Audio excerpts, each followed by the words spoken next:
انا اوحینا الیک، بے شک وحی کی ہم نے تیری طرف، کما اوحینا الی نوح، جیسا کہ وحی کی ہم نے نوح علیہ السلام، والنبیین من بعدہ، اور ان کے بعد پیغمبروں کی طرف، اوحینا الی ابراہیم، اور وحی کی ہم نے ابراہیم علیہ السلام، اسماعیل علیہ السلام، اسحاق علیہ السلام، یعقوب اور یعقوب علیہ السلام، والاسباط اور ان کی اولاد، عیسیٰ و ایوب اور عیسیٰ علیہ السلام اور ایوب علیہ السلام، و یونس اور یونس علیہ السلام، و ہارون اور ہارون علیہ السلام، و سلیمان اور حضرت سلیمان علیہ السلام کی طرف، وآتینا داؤد زبورا، اور دی ہم نے داؤد علیہ السلام کو زبور، ورسلا قد قصصناہم علیک من قبل، اور کئی پیغمبر تحقیق کس سے بیان کیے ہم نے آپ پر ان کے اس سے پہلے، ورسلا لم نقصصہم علیک، اور کئی پیغمبر کے نہیں کس سے بیان کیے ہم نے ان کے آپ پر، وکلم اللہ موسیٰ تکلیما،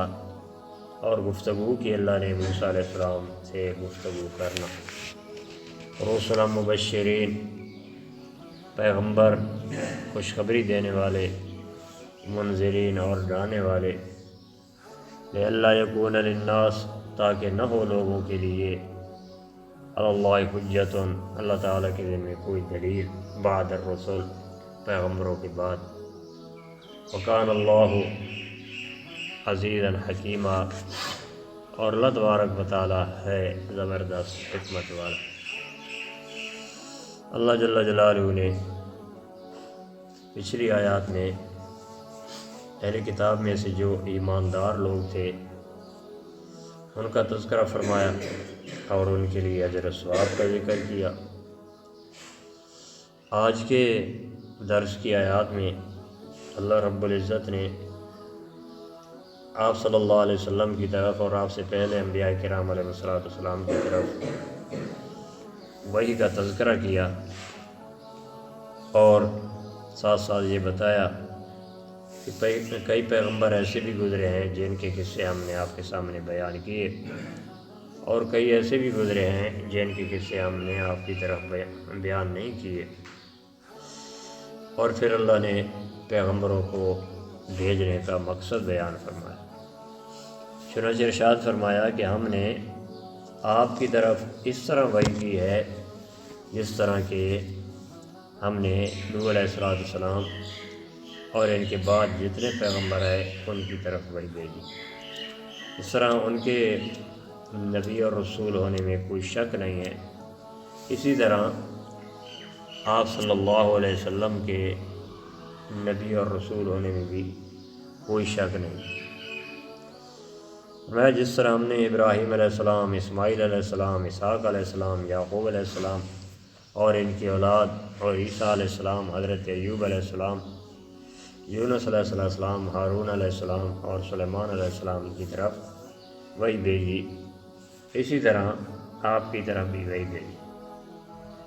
یہ سارے بنی اسرائیل کی انبیاء تھے، جب ان کی طرف اللہ کی طرف سے وحی نازل ہوئی، یہ اللہ کے رسول مانے گئے، انہیں اللہ کے نبی اور رسول تسلیم کیا گیا۔ اسی طرح آپ کی طرف جب وحی کی گئی تو آپ بھی اللہ کے نبی اور رسول ہیں، یہ لوگ آپ کی نبوت اور رسالت کا انکار کیوں کر رہے ہیں؟ فرمایا وآتینا داؤد زبورا، ہم نے داؤد علیہ السلام کو زبور عطا کی۔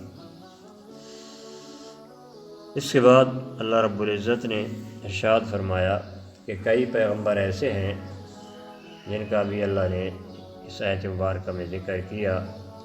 ان کے قصے ہم آپ کے سامنے بیان کر چکے ہیں اس سے پہلے، اور کئی پیغمبر ایسے ہیں جن کے قصے ہم نے آپ کے سامنے بیان نہیں کیے۔ تو اس آیت مبارکہ سے آپ صلی اللہ علیہ وسلم کے علم کلی کی نفی ہوتی ہے کہ تمام کی تمام باتوں کا علم اور تمام کے تمام واقعات کا علم اللہ نے آپ کو نہیں دیا۔ آپ صلی اللہ علیہ وسلم کو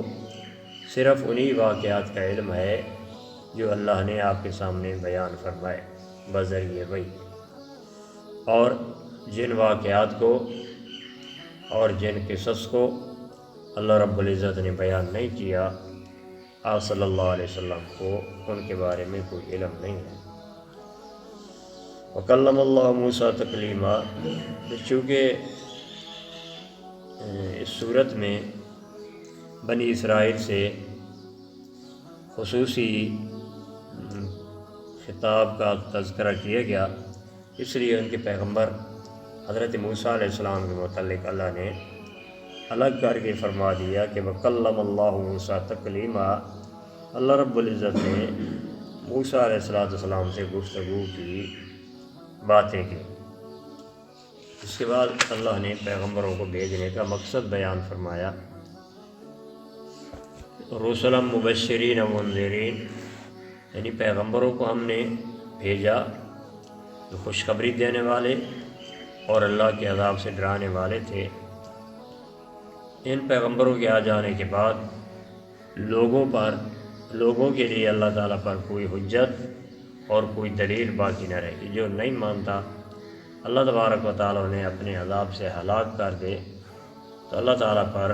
کوئی دلیل باقی نہ رہے، اس لیے اللہ نے پیغمبروں کو بھیجا۔ وکان اللہ عزیزا حکیما، اور فرمایا کہ اللہ تبارک و تعالیٰ زبردست حکمت والا ہے، طاقت والا بھی ہے اور حکمت والا بھی ہے۔ جو ماننے والے ہیں ان کو اللہ رب العزت بچا لیتے ہیں، اور جو ماننے والے نہیں ہوتے انہیں جلدی عذاب نہیں دیتا ہے، اس میں اس کی حکمت ہے۔